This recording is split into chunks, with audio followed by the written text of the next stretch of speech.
Официальная парковка у водопада стоит $35, поэтому отъезжаем чуть в сторону.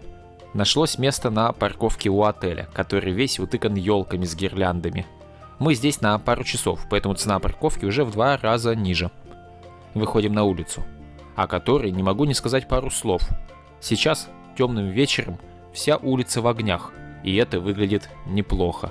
Но поверьте, при дневном свете фасады и все эти бутафорские украшения смотрятся ужасно. Пластиковая дешевка с сомнительным дизайном. А вот ночью, признаться, вид неплох.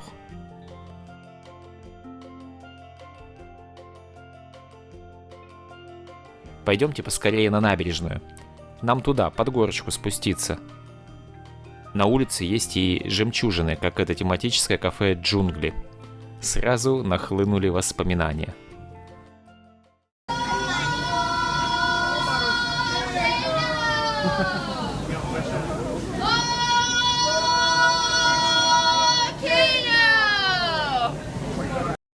Здесь Маша отмечала 10 лет. Слышите, кричат на все кафе: «Вулкан, вулкан!» Это торт-мороженое в форме вулкана. И все кафе кричит: «Happy birthday! С днем рождения!» Happy birthday!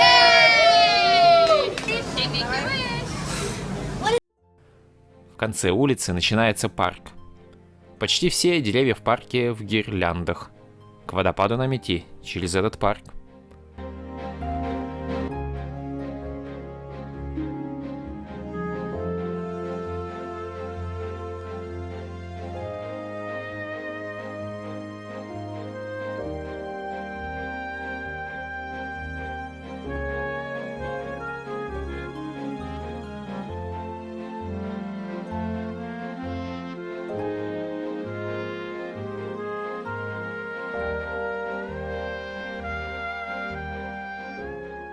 Надпись под радугой: «Добро пожаловать в Ниагара-парк».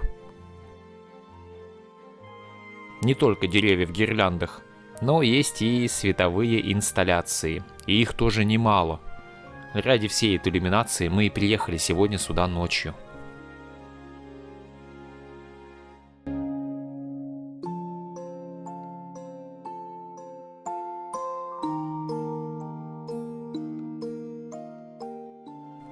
Особенно прекрасны пустые улицы, удобно снимать. Бродим в одиночестве. В сезон здесь не протолкнуться между туристами. Самое высокое строение — смотровая башня. Тоже с подсветкой. Хочешь синий, хочешь зеленый. За башней, дальше по набережной, стоят высотки отелей, где номера как ложи театра, с видом на водопад.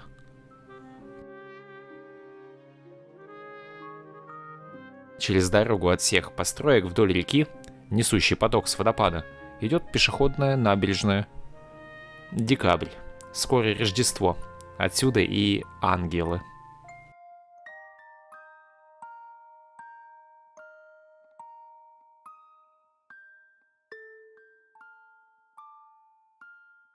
Парочку из них коротит.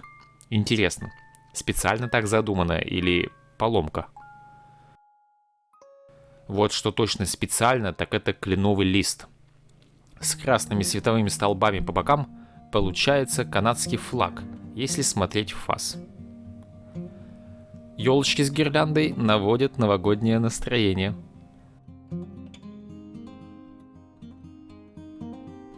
Набережные пустые, даже на качельках место есть.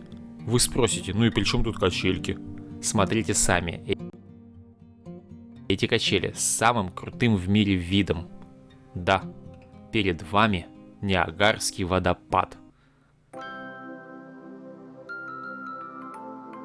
Круглый год в ночное время его подсвечивают. Старомодные ксеноновые лампы заменили на светодиодные. Стало ярче и больше варианта цветов. Так, скажет внимательный зритель, водопад-то как-то не так выглядит. Ха-ха, да, все верно. Ниагарский водопад — это группа из 3 водопадов. И этот называется американский. Огни Америки. Вообще-то из 3 водопадов 2,5 на территории США. И половина водопада Подкова, канадское. Но весь вид на водопады открывается с канадского берега. Кому вершки, а кому корешки. Вот и водопад Подкова. Он совсем недалеко, меньше километра.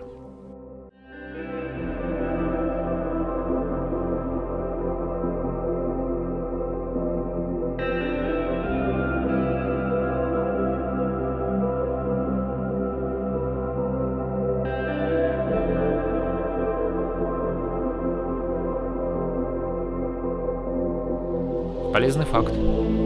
Мощь падающей воды поднимает огромное облако брызг, и они оседают на берегу, в зависимости от направления ветра.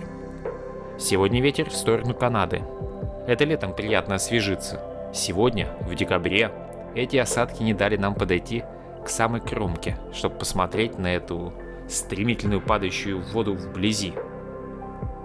Высота водопада 57 метров, выше 20-этажного дома. Говоря про мощь водопада, объем воды, протекающий через Подкову, половина Волги. Сам удивился, когда пересчитал. А американский водопад еще четверть Волги. Вот так. Американский водопад ниже, метров 20-30 высотой всего, из-за кучи валунов у подножья. Зато он прямой, как киноэкран. Подсветка на нем, на мой взгляд, смотрится намного симпатичней. Кстати, справа вот этот маленький, это третий водопад, называется Фата Невесты. А скала между американцем и Фатой называют Козлиным островом. То ли надо обладать способностями горных козлов, чтобы туда попасть, то ли кто-то подслушал слова спасателей, вытаскивающих оттуда людей, ищущих приключения. Водопад Подкова тоже неплохо выглядит с подсветкой. Давайте так. Мы покажем световое шоу для обоих водопадов. А вы в комментариях напишите, какой круче, Подкова или американец.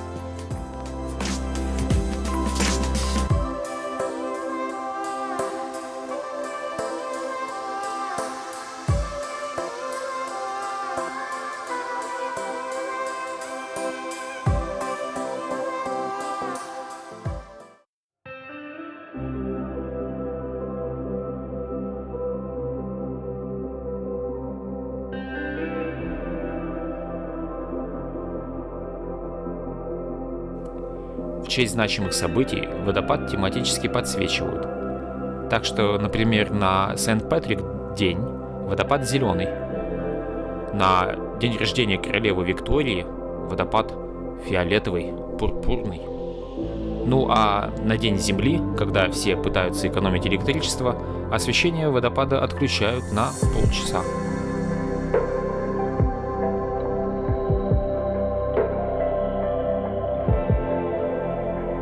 Кстати, видите продолжение подсветки деревьев и фары машин за водопадом? В конце видео мы приедем туда на машине, и все это тоже вам обязательно покажем.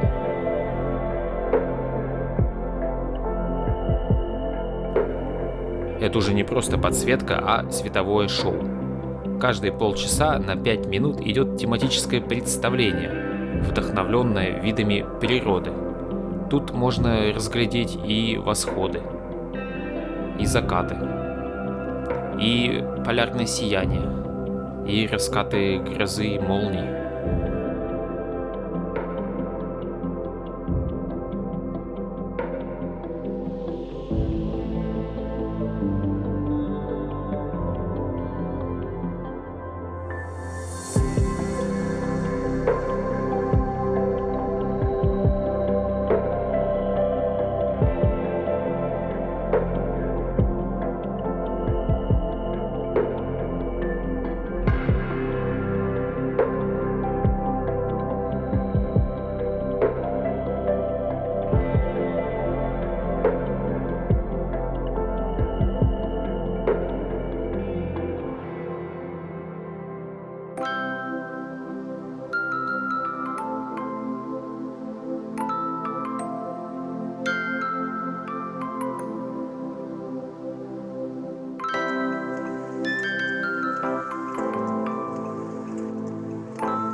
это уже водопад Американец.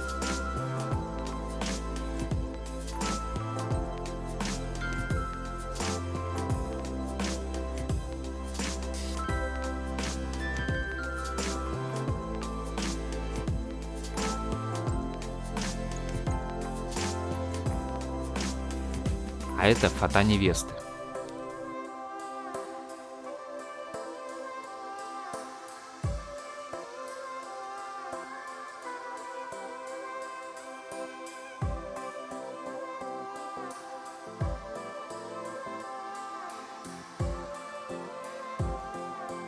Не забываем, пишем в комментариях, какой из них круче.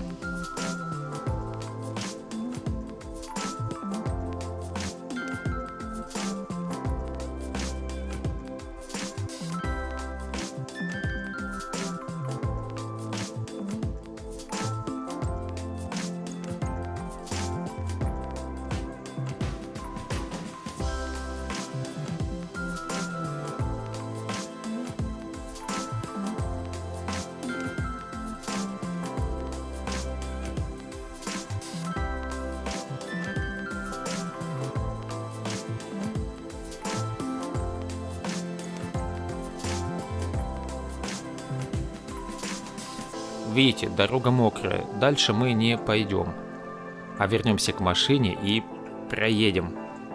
Время парковки почти истекло, да и поздно уже, а еще домой ехать. Ночью по пустому шоссе чуть больше часа выйдет. Классный вид парка.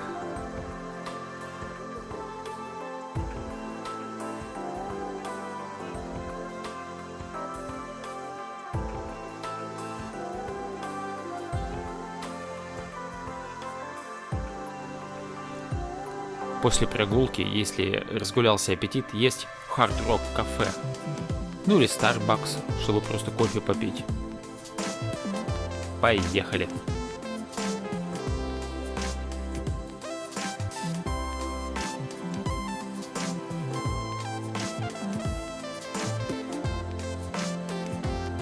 Опять парк Ниагары, но уже вид из машины. Что делает просмотр иллюминации доступной даже для семей с маленькими детьми. Из машины можно не выходить, а просто любоваться через стекло и проехаться пару раз туда и обратно.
Вот они, видны воды Ниагарского водопада на лобовом стекле.